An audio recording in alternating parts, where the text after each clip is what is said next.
Salutations la famille, salutations à ceux qui sont de passage en quête de vérité. On est toujours sur la fréquence de Zulula 100 par son mandat et par la manifestation de la grâce du Verbe de Loba. Nous allons toujours dans nos supports Kalatam Ballet, Kalatam Dimsi, on peut suivre dans les deux aujourd'hui. Et donc, ces supports, on peut se les procurer, donc ces ouvrages, on peut se les procurer aux éditions zulula100.com. Vous tapez les éditions zulula100, le chiffre.com, et vous allez accéder au premier site que vous fournira Google et qui vous permettra de vous procurer donc ces ouvrages qui sont au-delà de ce qu'on peut appeler majeurs, qui sont primordiaux. Et ensuite, il y a eu des altérations, ce sont les livres religieux. Où ils sont venus trafiquer, ils ont copié, plagié, trafiqué, ôté ce qui les dérangeait. Ils ont mis du mensonge, de l'iniquité. Ils ont mis aussi, parce que leur manque d'intelligence ne leur permet pas de saisir les choses spirituelles, toutes sortes d'erreurs, de contradictions. Et aujourd'hui, nous avons les écrits originels restitués, parce que le deuxième né de la création est parmi nous, dans le visible. Et son œuvre, dans le visible, est déterminante, retentissante. Et il nous a restitué ces supports qui sont exempts d'erreurs et de contradictions, et qui sont d'une telle puissance spirituelle qui nous amène à la sanctification, qui nous transforme. Et aujourd'hui, on va aller dans Munanganda 3, chapitre 3, donc, pour une clé de la sanctification. Et c'est intitulé La parole. La parole. Donc, la parole, là, c'est avec un P minuscule, c'est la parole que nous employons, nous, quand on ouvre nos bouches. Nous manifestons des pensées, nous manifestons des idées. Et la manière dont on va ouvrir notre bouche, elle est déterminante pour notre sanctification. En fait, elle est le reflet de notre intériorité, de notre parole. C'est pour ça que même les gens du visible, ils estiment les gens en fonction de comment ils parlent. On voit comment, même dans le visible, la parole est déterminante. Comment un avocat, selon comment il va plaider, il va avoir la précision, il va avoir la conviction, il va persuader un auditoire, il va pouvoir éventuellement sauver quelqu'un d'un châtiment. Ou au contraire, s'il parle mal, s'il parle de manière fade, de manière incohérente, eh bien, ou brouillon, ou de manière confuse, cette parole, elle va condamner la personne. Elle va faire que... Et son innocence, malheureusement, dans la justice du visible, c'est comme ça, son innocence, c'est que secondaire par rapport à ce qui se passe via cette parole. Donc on voit, c'était un exemple, mais la parole, elle est déterminante en plein de choses, dans la diplomatie, dans les lieux de pouvoir, elle est déterminante aussi dans nos sphères à nous d'influence, dans notre quotidien, dans notre travail. On est estimé en fonction de cette parole. Les gens vous estiment en fonction de l'intelligence qui est manifestée dans cette parole ou de la stupidité qui est manifestée dans cette parole. Et votre réputation va dépendre également de cette parole. Bref, la parole est déterminante dans le visible, mais elle est d'autant plus déterminante pour ceux qui veulent être sanctifiés. Donc, nous allons voir ce que nous dit ici Munanganda. Il nous dit « Ne soyez pas nombreux à vouloir devenir des enseignants, car la première chose, c'est un conseil, on nous dit de ne pas être nombreux à vouloir se positionner comme des enseignants. Car vous le savez, mes frères et sœurs, celui qui enseigne doit toujours être sous l'inspiration du Mundi. Dans le cas contraire, il sera châtié plus sévèrement. » Bon, évidemment, quand on prend la parole, comme là présentement, pour s'adresser à ses frères et sœurs, il faut bien sûr qu'il y ait l'inspiration du Mundi. Il faut apprendre à renoncer à soi pour laisser le Verbe agir. Il faut se laisser sanctifier, il faut s'être préparé, il faut s'assurer que le Verbe va nous contrôler pour manifester un message. Pour que ce message, il faut être conscient que ce message, il va devoir apporter à des frères et sœurs, il va devoir interpeller tel frère, interpeller tel frère, telle sœur, et que on ait un rouage dans toute une orchestration, parce que bien sûr, la parole, derrière le verbe de Loba, l'inspiration, il va y avoir les entités de la science cosmique, il va y avoir toute une disposition pour que, à l'instant précis, donc, on puisse manifester un enseignement réellement spirituel. Donc il faut apprendre à se disposer ainsi, à être un bon canal à se laisser purifier pour que le verbe s'exprime, pardon. Il faut apprendre, il faut donc renoncer à soi et il faut avoir une parole, bien entendu, qui soit précise, qui soit châtiée au sens qui a été bien limité, bien ciselé. Bon. Donc on dit ici, dans le cas contraire, il sera châtié plus sévèrement, mais c'est tout à fait normal. Parce que si on commence à mettre du n'importe quoi dans nos messages, on risque d'infecter nos frères et sœurs par un message qui n'est pas vrai, qui n'est pas pur. Et si les personnes commencent à adhérer à cela, eh bien, on est aussi une occasion de chute pour son frère et sa sœur. Donc, normal que nous soyons d'autant plus responsables et qu'on est d'autant plus châtiés. C'est juste logique. C'est juste. C'est la justice. Bien. Plusieurs, en effet, commettent des écarts. Entre parenthèses, abus, erreur, aberration, bourde, égarement, déviation. Donc, ce sont tout cela des écarts. C'est qu'on va manifester une parole qui est erronée, qui a des anomalies. Et en fait, tout cela, c'est le cortège de l'antivérité, n'est-ce pas? Les abus, les erreurs, les aberrations, les bourdes, les égarements, les déviations. C'est ce qu'on appelle l'antivérité. L'antivérité, elle manifeste ces choses-là. Si quelqu'un ne commet pas d'écart quand il parle, c'est un homme parfait, virgule, capable de maîtriser son corps tout entier. Entre parenthèses, ne pas se laisser entraîner vers la perdition. Donc, capable de maîtriser son corps tout entier, c'est ne pas se laisser entraîner vers la perdition. Ici, on nous dit, c'est pour ça que c'est vraiment une clé de la sanctification, la parole, et à nous laisser initier du point de vue de ce qu'il faut manifester par nos paroles et de ce qu'il ne faut pas manifester par nos paroles. Il n'y a rien d'anodin dans ce que nous a transmis notre Moulévi. Il n'y a rien d'anodin dans les conseils que l'on peut trouver dans la sagesse. Et aujourd'hui, on va avoir beaucoup de versets, plus que d'habitude, parce que et ce ne sera pas complètement exhaustif malgré tout. Mais on va quand même prendre plus de versets pour parler de cette parole. Et on va en prendre un ici, ça va être Biala 10, verset 19. Biala 10, verset 19, qui nous dit « Celui qui parle beaucoup sans le verbe ne saurait éviter de pécher. Celui qui parle beaucoup sans le verbe ne saurait éviter de pécher et fait du tort aux autres. Mais l'homme avisé met spirituellement une limite à ses propos. » L'homme avisé spirituellement met une limite à ses propos. Quel est l'homme qui est avisé spirituellement? C'est celui qui a fréquenté les proverbes et qui cherche à les mettre en application. C'est celui qui donc a une vie de sanctification et qui s'applique soigneusement à faire en sorte que sa parole ne puisse pas être entachée par l'antivérité. Il va consulter souvent Proverbes pour faire en sorte d'acquérir la sagesse nécessaire. Parce que la limite, là, ça va représenter la sagesse, cette limite. Parce que c'est la borne qu'il faut pour ne pas se laisser dévier, tout simplement. Et on nous parle ici, on nous dit, donc celui qui parle beaucoup sans le verbe, donc il y a une propension à trop parler, ça c'est une mauvaise chose. Une propension à trop parler, d'ailleurs la notion de trop, c'est-à-dire se laisser aller plutôt au bavardage, aux échanges stériles qui ne servent à rien. Ça, c'est une disposition contre laquelle il faut lutter. Et fait du tort aux autres, c'est-à-dire qu'à travers, quand on alimente une conversation comme ça qui est vaine, qui est vaniteuse, qui porte sur des choses dont on se fiche complètement, et qu'on alimente et qu'on parle avec des insensés, peut-être même comme ça, eh bien, dans cette discussion, il va y avoir comme un feu qui s'allume. On va le voir, d'autant plus. Et ce feu-là, c'est un feu qui dévore. C'est un feu qui cause du tort, comme on le voit là, qui fait du mal, qui génère du mal. C'est pour ça qu'on dit bien que la parole, c'est une puissance, c'est une semence. Donc il faut faire attention à comment on emploie cette parole.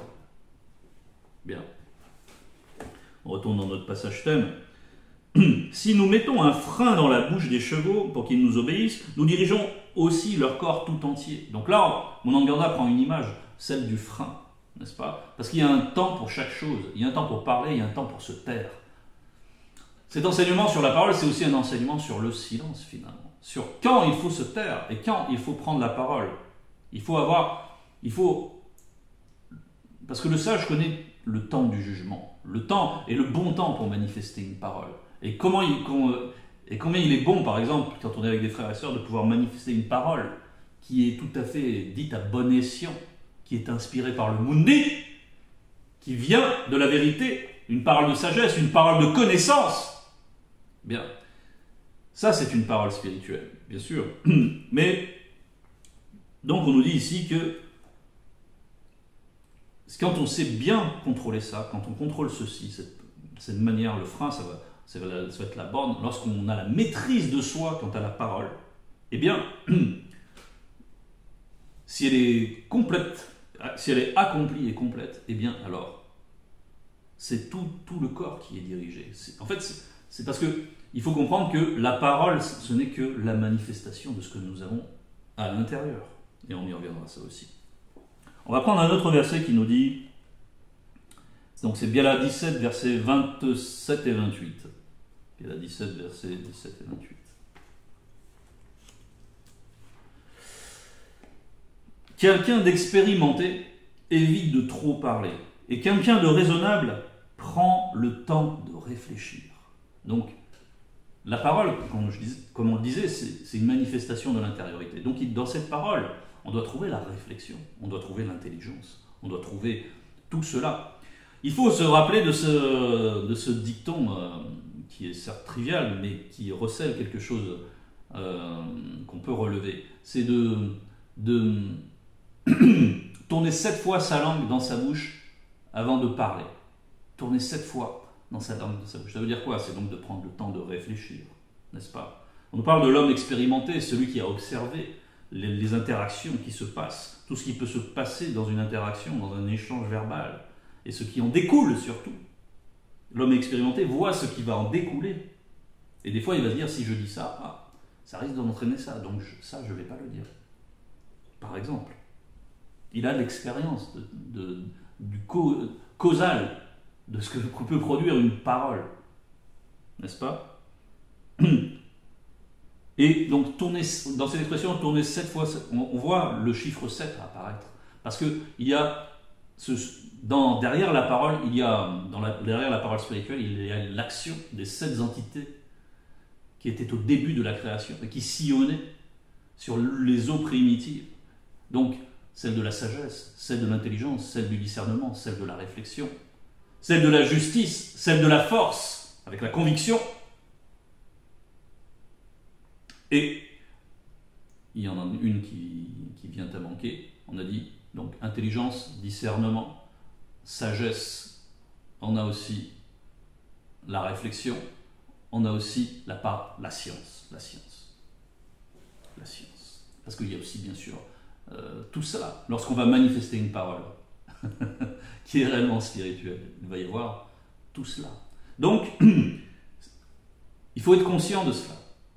Et surtout si on veut enseigner, il faut être conscient qu'on est connecté aux réalités spirituelles et qu'il va y avoir une action qui va se passer à travers nous qui dépend du spirituel, de cette inspiration du monde et qui est très profonde. On n'a pas cité le verset 28. Quand il se tait, même un insensé paraît sage. Lorsque ses lèvres sont fermées, on peut le croire intelligent.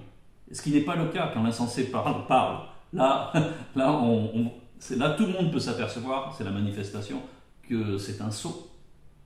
C'est qu'il n'a pas de réflexion, il dit des choses qui sont vides de sens. Bon. D'ailleurs, quand on voit quelqu'un qui manifeste des choses comme ça, quelle que soit sa position, patron, etc., il va commencer à sortir des opinions complètement farfelues. Bon, bah là, vous savez que vous avez affaire à quelqu'un avec qui vous ne pourrez pas collaborer très difficilement, que ça va être difficile de supporter cette personne quand on va la côtoyer. Donc on va faire en sorte de la côtoyer le moins possible. d'avoir le moins d'échanges verbal avec cette personne. Bien. On va reprendre notre passage thème. Voici, même les navires qui sont si grands et que poussent des vents impétueux sont dirigés par un très petit gouvernail, ensemble du mécanisme de direction du bateau. C'est entre parenthèses. Au gré du pilote. Au gré du pilote. Donc on voit combien le mécanisme vibratoire de la parole va impacter toute notre marche. Tous nos êtres. Nos trois êtres. L'esprit, l'âme et le corps. Il en va de même pour la parole qui sort de l'homme. Elle est insignifiante si elle n'est pas inspirée par le mundi. C'est-à-dire insignifiante, c'est-à-dire qu'elle est vaine, tout simplement. Elle n'a aucune utilité selon le spirituel.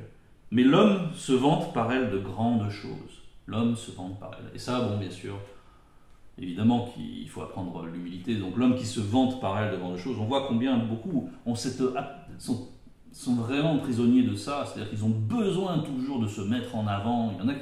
Il y a beaucoup de gens comme ça, hein, beaucoup de personnes qui ont besoin de la reconnaissance sociale, qui en sont assoiffés et qui ont besoin de se vanter, de se mettre en avant pour être côtoyés. Ils le font très souvent avec peu d'habileté, parce que ne serait-ce que cette attitude-là de besoin de briller aux yeux des autres, bien souvent, c'est l'occasion d'être raillé, n'est-ce pas, lorsque ça devient maladif, parce que c'est à tort et à travers, parce que ce besoin, il est tellement puissant qu'il amène à manifester des paroles, parfois qui sont désastreuses, parce qu'il suffit d'une seule parole comme ça, hein, qui n'a aucun sens, qui n'est absolument pas pertinente, et tous les efforts que cette personne aura déployés pour paraître ceci, cela, eh bien, tout ça sera balayé en un instant.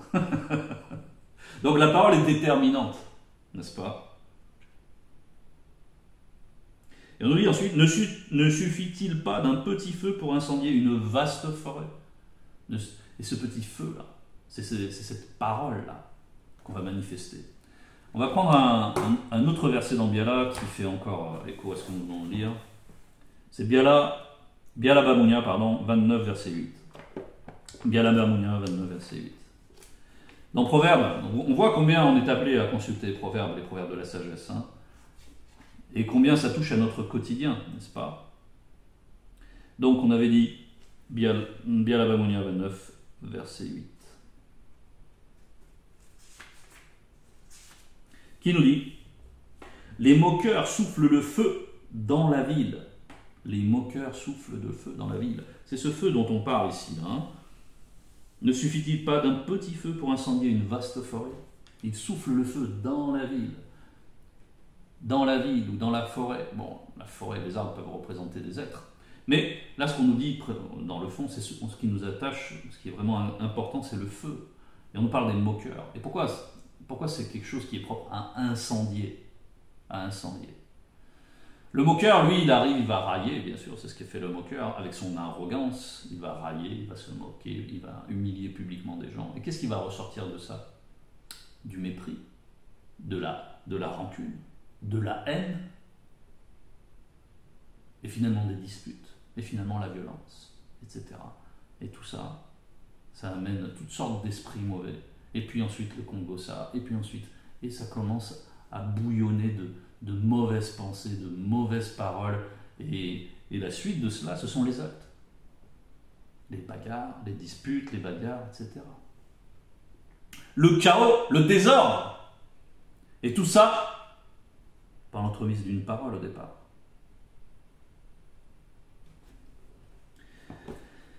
Et la suite du verset nous disait aussi mais les sages connus calment la colère. Mais les sages connus calment la colère. On doit toujours essayer de ramener les personnes à la paix le plus possible. Bon, il ne faut pas essayer de raisonner un insensé, ça aussi, c'est enseigné dans le proverbe. Vous voyez quelqu'un qui est insensé, n'essayez pas de le raisonner, ça sert à rien. Mais si vous voyez que quelqu'un a quand même un peu de réflexion, il essaie quand même d'écouter un tout petit peu la loi morale qu'il comprend et qu'il essaie de régler un petit peu sa vie, de ne pas faire trop de choses mauvaises, même si bien sûr il doit faire ça en boitant spirituellement. puisqu'il n'y a pas, il n'y a pas le verbe pour l'assister en cela. Mais toutefois, on peut arriver à les pacifier, à les raisonner, à leur faire voir les choses autrement. Et puis même pour soi-même, dans son univers professionnel. Et quand vous voyez des gens qui sont propres à vouloir régler des comptes, à vouloir se critiquer, à vouloir... Si vous est donné de faire les choses de manière à bon escient, essayez de ramener la paix. Mais vous ne vous mêlez pas des disputes, par contre. Quand ça tourne à la dispute, on s'écarte. Nous, on ne doit pas prendre part à ça. Et il n'est plus le moment de parler. Ça s'apprend aussi. C'est en fréquentant les proverbes. C'est pour ça qu'aujourd'hui, on prend beaucoup de proverbes. Mais il faut tous les assimiler quant à la parole. Et puis, dans notre marche en général. Il y a plein de choses. Plein de pièges à éviter. Plein de circonstances à détecter, à reconnaître et à agir de manière adaptée. Et à parler de manière adaptée. Parce que parler, c'est aussi agir.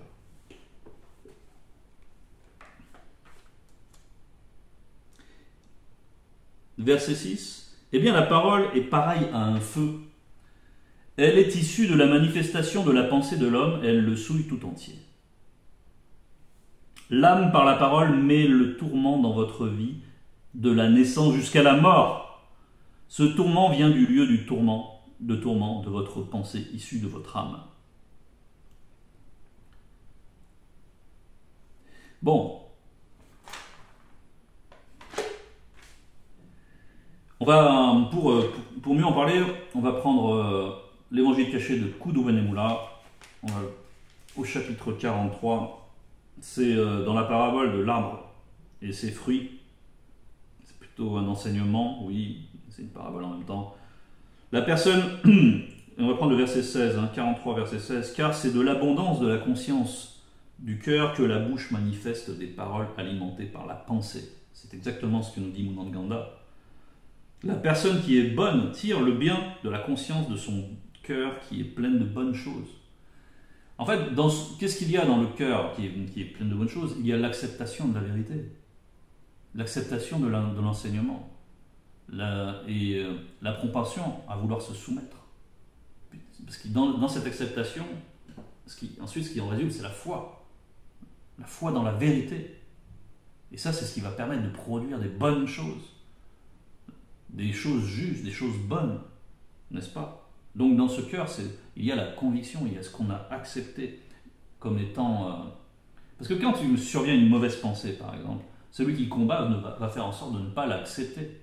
Il va la repousser, pour la repousser, il va bien s'y prendre, c'est-à-dire qu'il va l'ignorer, et il va en faire en sorte de ne pas y adhérer, de ne pas l'accepter, de ne pas adhérer à cette mauvaise pensée. Parce que sinon, celle-ci va devenir un trésor dans son cœur, une idole, pour être précis. Et c'est ce que dit la suite du verset. La personne qui est mauvaise tire le mal de la conscience de son cœur qui est pleine de mauvaises choses. Et c'est ce mauvais trésor-là que Munandganda dénonce.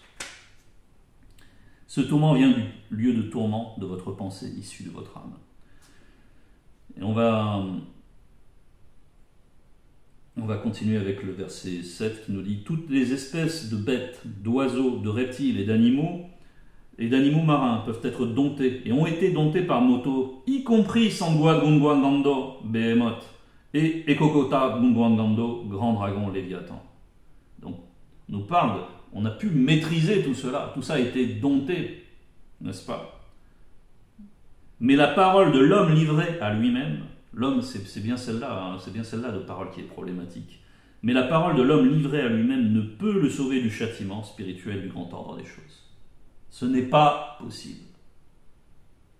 Elle est contradictoire et remplie d'anomalies, et elle est un instrument utilisé pour donner une sentence de mort. On a vu comment la moquerie amène jusqu'à la violence. Et dans les rixes, bien sûr, elle peut amener jusqu'à la mort. Et sur d'autres plans, dans d'autres sphères, par exemple les sphères politiques, une mauvaise parole peut amener une guerre. Un affront public peut amener une guerre. La parole est déterminante, encore une fois. Mais là, on voit que la parole de l'homme livré à lui-même, elle est faite d'anomalies, elle n'est pas conforme au modèle originel, elle n'est pas conforme, certainement pas à la langue originelle, mais ça. Mais en tout cas, même dans le sens, elle est altérée.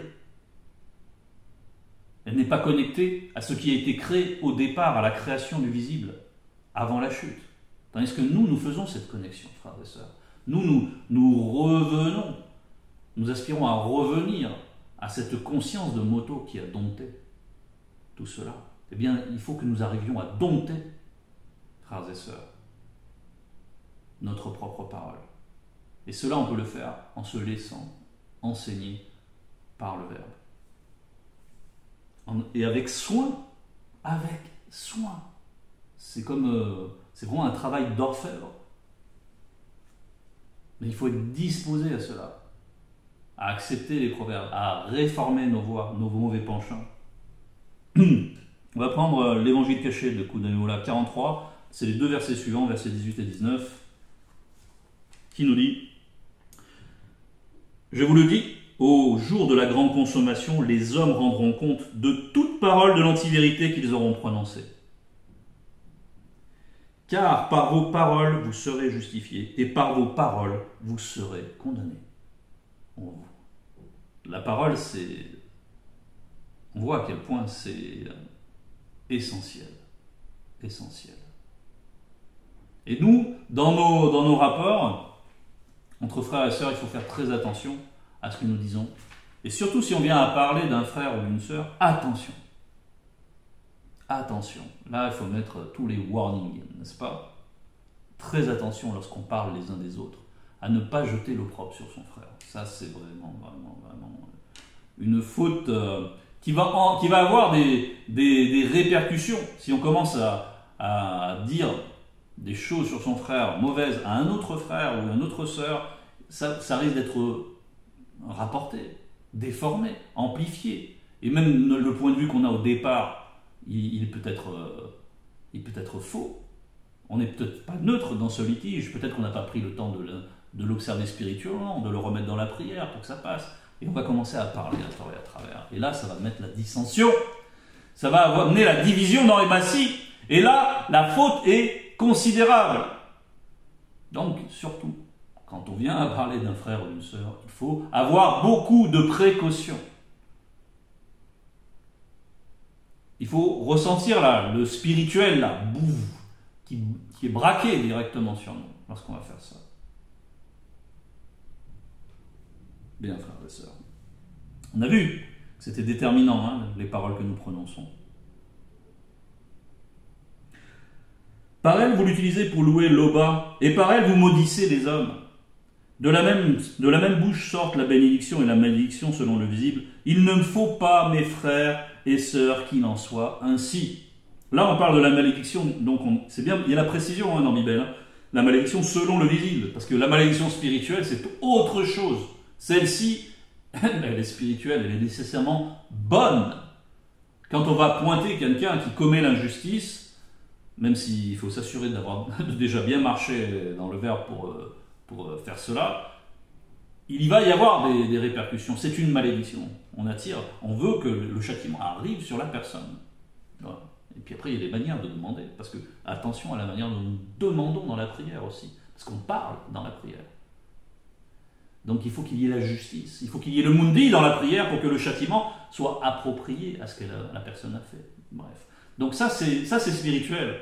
Non, là on parle de la malédiction, c'est jeter l'opprobre sur son frère. C'est le maudire. C'est le maudire. Je dis, critiquer son frère par en cachette, derrière lui pendant qu'il n'est pas là, ça, il ne faut vraiment pas se verser là-dedans. Parce que ça, c'est ce qu'on voit dans les églises, encore une fois, les églises dites révélées qui sont complètement dans l'égarement. On voit comment ces gens-là sont dans la vanité, sont déloyaux, sont prêts à marcher les uns sur les autres pour avoir des places d'honneur. Il y a des disputes, il y a du Congo-ça, il y a toutes ces choses-là. Il faut que nous soyons exempts de ça, que nous soyons une assemblée de saints. C'est l'objectif. Et c'est faisable, puisque Mouledi nous a tout donné pour cela. Mais tout. Et en abondance. C'est vraiment une coupe qui déborde de bénédictions. Soyons reconnaissants par rapport à l'enseignement. Recevons-le avec soin. C'est pas parce qu'il y a beaucoup de révélations, etc. Oui, mais attention, d'abord la sanctification. Soyons très soigneux. Et ça doit se traduire par des paroles saintes, par des paroles d'amour entre frères et sœurs. Quand il y a un litige, il faut le régler spirituellement, avec le frère, avec la sœur, avec l'intention de revenir dans la fraternité, avec l'intention de clarifier les situations, avec l'intention que la justice soit, que l'équité soit, et la paix à nouveau, etc. Donc il faut fermer la porte au jadis, à Satan.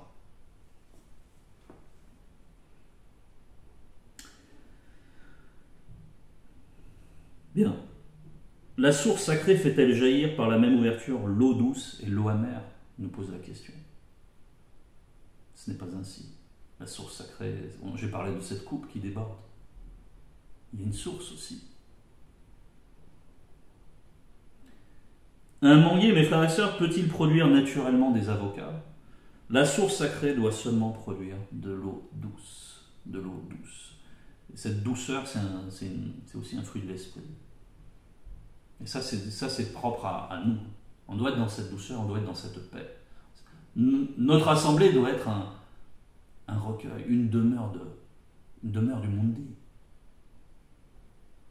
Un lieu saint, spirituellement. On va lire la moitié d'un verset pour conclure. Biala 10, verset 11. Biala Bamounia 10, verset 11.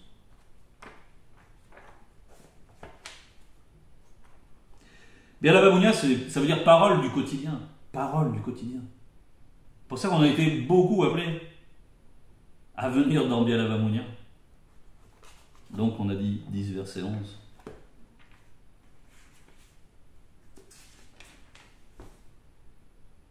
Qui nous dit « Les paroles du juste connu conduisent à la source de vie. » Les paroles du juste connu conduisent à la source de vie. Parce que c'est également cette source qui manifeste, qui lui permet de manifester des paroles de justice, des paroles de bon sens, des paroles de réflexion, des paroles de connaissance, des paroles de sagesse, des paroles d'encouragement, des paroles d'amour. Voilà ce qui doit émaner de nous vis-à-vis de nos prochains, c'est-à-dire de nos frères et sœurs. Et quant aux gens de l'extérieur, il faut qu'il y ait bien sûr la sagesse, le discernement, avec qui je peux avoir des échanges quand même, avec qui je peux quand même passer un peu de temps sans m'imprégner. Par contre, quand cette personne, même chez qui je trouve quand même un peu de justice, un peu de bon sens, quand elle va quand même se manifester du n'importe quoi, je ne vais pas cautionner, je ne vais pas en rire, je vais éluder, je vais m'éclipser d'une manière ou d'une autre, et je ne vais pas recueillir son propos, et je ne vais pas faire semblant de sourire comme ça. Non. On ne fait pas semblant déjà, parce que faire semblant, c'est déjà mentir. Donc il faut être très prudent aussi dans nos rapports à l'extérieur. Mais on peut toujours faire en sorte que notre cadre extérieur, on va dire les relations qu'on a, quand on est obligé de côtoyer des gens du dehors, eh bien, on peut faire en sorte qu'elles soient au moins paisibles la plupart du temps. Puis s'il y a des personnes qui manifestent trop de vulgarité, du n'importe quoi, des blagues en dessous de la ceinture, on ne les côtoie pas. Si elles sont trop charnelles, on les côtoie le moins possible. Bonjour, au revoir, juste efficace, terminé. Parce que côtoyer ces personnes, c'est se mettre en danger. C'est se mettre en danger. C'est être... les côtoyer, ça veut dire échanger avec eux verbalement, ça va être d'une manière ou d'une autre pénible. Ça, c'est une certitude. Et ça peut nous engrainer dans des mauvaises habitudes, des mauvais penchants, ou à manifester encore des choses, ou à faire ressurgir des choses de notre passé, etc., à nous ramener en arrière, à diminuer spirituellement. Bref. C'était le message, frères et sœurs. Prenons grand soin de la manière dont nous nous exprimons. A fortiori, si on a envie d'enseigner. Et si on a envie d'enseigner, il faut se demander pourquoi. Pourquoi? Pour quelle finalité? Qu'est-ce qu'on cherche à travers ça? Qu'est-ce qu'on cherche à travers ça? Il faut chercher la sanctification des autres. Il faut vraiment vouloir cela, et en cela glorifier Loba. Parce que toute gloire revient à Loba. Ainsi soit-il.